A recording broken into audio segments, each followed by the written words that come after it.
Good evening, Bahamas. This is NB12 broadcasting from Cable 12 Studios on Robinson Road. Here's what's making news tonight. How much did the forensic audit into allegations of misconduct at NIB cost? Well, it wasn't cheap. The Bahamas could be placed on an aviation blacklist. The commissioner gives an update on a high-profile murder investigation. We continue our look into shanty towns on New Providence. Those stories and much more on the way. I'm Nakia DeVoe, and NB12 starts right now.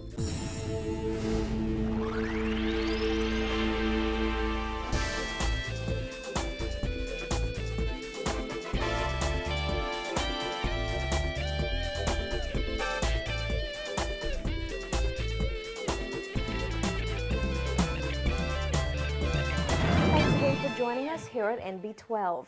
Minister of Labor and National Insurance Shane Gibson today revealing that the controversial NIB forensic audit has cost nearly $1 million. This as Gibson tabled reports conducted by Grant Thornton on the suspended director and the fired chairman in the House of Assembly this morning. Here's Celeste Nixon with that report.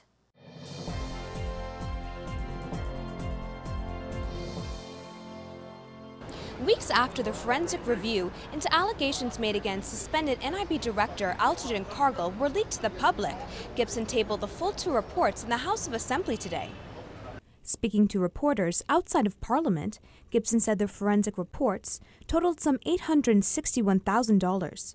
Gibson justified the amount given the scope of the investigation and said the report will assist with the implementation of mechanisms and safeguards moving forward. You know, it's unfortunate that we have to spend people's money on something like this, but we just wanted to make sure that what was being said would accurately reflect what was going on at the board. And I'm sort of happy that we did ask for the forensic report, because we not only got to find out what was done, but we found out how the system was manipulated to do it. And so we're reviewing those processes to see how we could put safeguards in the system to make sure that moving forward, the way that the system was able to be manipulated between 2008 and 2012, that we minimize the chances of that happening that way again. Included among those documents was a report examining allegations made against former NIB chairman Gregory Moss, which Gibson said proved that Moss did not do anything wrong and acted properly in his capacity as chairman. As it relates to the Greg Moss report, there was no adverse finding with Greg Moss report. In every case where Greg used the card to charge anything that wasn't or should not have been charged in national insurance, he actually refunded the money, and the audit shows to refund the money. Whatever they billed him, he actually paid it, and his spending limit was $50,000, so he acted within the authority given to him by the board. In a response to the NIB audit report, Algernon Cargill hit out at Gibson for the misplaced blame directed at him, and suggested that the Progressive Liberal Party is smearing his name. Cargill also questioned why Gibson and PLP chairman Bradley Roberts have made troubling public allegations against him, considering his long-standing family ties to the party. Gibson denied any impropriety in his capacity as minister.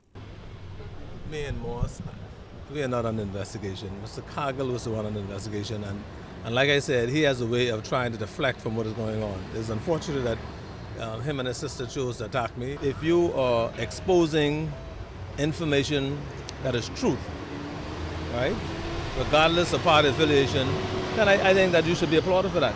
Gibson said he expects to receive recommendations from the NIB board on Cargill in the next few days. Reporting for NB12, I'm Celeste Nixon. 3 men believed to be responsible for the shooting death of 34-year-old Illinois resident Kyle Bruner over the weekend are expected to be charged before the end of the week. Police Commissioner ELLISON GREENSLADE today giving his take on the murder investigation so far and concerns over crime in the country. KRISTINA McNeil has more in this report. In the days since Kyle Bruner was murdered along East Bay Street, police have arrested 3 men in connection with that murder. A 19-year-old, a 20-year-old, and a 28-year-old. Now police are still looking for 2 men in connection with that murder, but Police Commissioner ELLISON GREENSLADE says police are confident the shooter is in police custody. We have arrested to date 3 persons. We are satisfied that we have the shooter in custody. We're satisfied that we are also, in addition to clearing up this murder, We are clearing up a number of armed robbery cases, and so we will be going to court very soon, and the public will know in a firm way just who these people are. They're all Bahamian males and relatively young men, but young adults, and very unfortunate that they've involved themselves in such a way, and here we have this unfortunate development. I would be remiss also if I didn't thank the Bahamian public for being true to this country and true to that tourism product. People called us at every turn to say we are not going to be a part of this, we do not want these people in our communities, come and get them. And they were quickly in custody. Bahamians still, I believe, all of us, understand the value of our number one industry, tourism. Bruner was shot to the neck during a botched armed robbery along East Bay Street near Mackey Street when he was walking with several others around 4:30 Sunday morning. He died at the scene. Police first issued bulletins for the suspects during a press briefing Monday afternoon. The murder has made international headlines from Bruner's hometown in Illinois as far as London. And while officials have expressed concern about what the murder of a tourist on a busy thoroughfare may mean for the country's reputation, GREENSLADE says there's no evidence to suggest that crime is moving into more tourist-centric areas. This was a crime of opportunity. And as Commissioner, I have to be very careful how I speak to it. I offer condolences to the family of, certainly the family of the deceased. It's a very unfortunate occurrence here in the Bahamas. But we've lost, likewise, many dear Bahamians whose lives are truly special, similarly. And so I register the very same level of concern and condolences to those families in the circumstances. But certainly, based on the facts I have, a crime of opportunity, 4:30 a.m. in the morning, and it's unfortunate that we could not prevent it from happening. This is what happens when, in a country, young people are prepared to throw everything out of the window in terms of respect for themselves and for others, and certainly no respect for the rule of law. Anything then becomes fair game. Anything, everything becomes fair game. GREENSLADE notes there is a need for increased police patrols, but police may at times be stretched thin. There is a need to do more, certainly by law enforcement. There's a need to do more. But you must recognize that we are called to do lots of things for lots of people, not just in one area of the country, but all across the country, not just in New Providence, but in Freeport, Grand Bahama, and indeed all of our family islands, on land and certainly on the seas. And that's a statement of fact. And so my point here is, we continue to look at where we need to improve. I can't ask much more of these officers. These officers are on the front lines 24/7 in large numbers. Police still want to question 18-year-old Leo Bethel of Balls Alley in connection with this murder. Again, police are asking anyone with information about this or any other murder to contact them at 919, the Central Detective Unit at 502-9991, or Crime Stoppers at 328-TIPS. Reporting for NB12, I'm KRISTINA MCNEIL. A 26-year-old man from Fire Trail Road was arraigned today for a murder committed outside a Chinese restaurant nearly 2 months ago. Neville Woodside, who was clutching a blue blanket as police escorted him inside the magistrate's court, is accused of killing Shervin Holbert. Holbert was shot in the head and killed moments after he picked up his takeout order from a Chinese restaurant on Blue Hill Road on the night of March 21st. Now, according to police reports, a lone gunman opened fire on the victim while he was sitting in his Honda Accord before running into Yellow Elder Gardens. Before his arraignment this afternoon, one of Woodside's relatives asked that police hand him a mini Bible. Magistrate Darrence Roll Davis informed Woodside that the issue of bail does not arise in this case and adjourned the matter to July 30th. At that time, he says the court will determine if a preliminary inquiry should be held. Woodside was remanded to custody. Now, he isn't the only murder suspect arrested by police. Authorities are questioning a 16-year-old boy from Golden Gates in connection with the April 20th murder of 26-year-old Gregory Miller. The Nassau Village resident managed to drive himself to the Wolf Road police station after being shot in the stomach on Cordo Avenue and Key West Street. However, he died in hospital. Police say they're also questioning a 23-year-old Ida Street resident in connection with the shooting death of Wiskali Genoa. The Bamboo Town resident was killed while standing outside a business in the East Street South Shopping Plaza on Sunday morning. Well, just days after police searched several web shops in the East Bay Street area, Commissioner GREENSLADE says more unexpected raids are on the way. Just like I promised you, we'll turn up when you least expect us. So when we turned up on that particular afternoon, nobody expected us. And we arrested people. We arrested people because they were running businesses without a license. And we arrested people because they were committing crimes. So yes, you will see us again and again and again. Our efforts will continue. I'm never going to telegraph where I'm going to be. I can be anywhere. We can be anywhere. But yes, we will be there. During Monday's web shop search, police closed one for breach of the Business License Act. 4 employees of Bahama Dreams on Okra Hill were arrested and the establishment shut down for allegedly operating without any form of a license. During web shop bosses' court battle, the Court of Appeal last month ruled that courts in the Bahamas have no authority to block police from taking action if they deem anyone is carrying out illegal activity. Responding to calls for police to shut down web shop gaming, GREENSLADE recently warned web shop gamblers to obey the law and stop gambling, as police can turn up at any time to make arrests. Well, at least 12 Haitian and Bahamian families were left with nothing but the clothes on their backs in November when fire ravaged part of a Haitian village off Sir Myler Butler Highway. However, once the rubble was cleared, those residents wasted no time rebuilding their homes. As Vonig Toot tells us, it took some residents just a few weeks to complete their new homes. 6 months after fire destroyed about a dozen wooden structures in this Haitian community off Faith Avenue, just about all of the impacted residents have rebuilt their homes.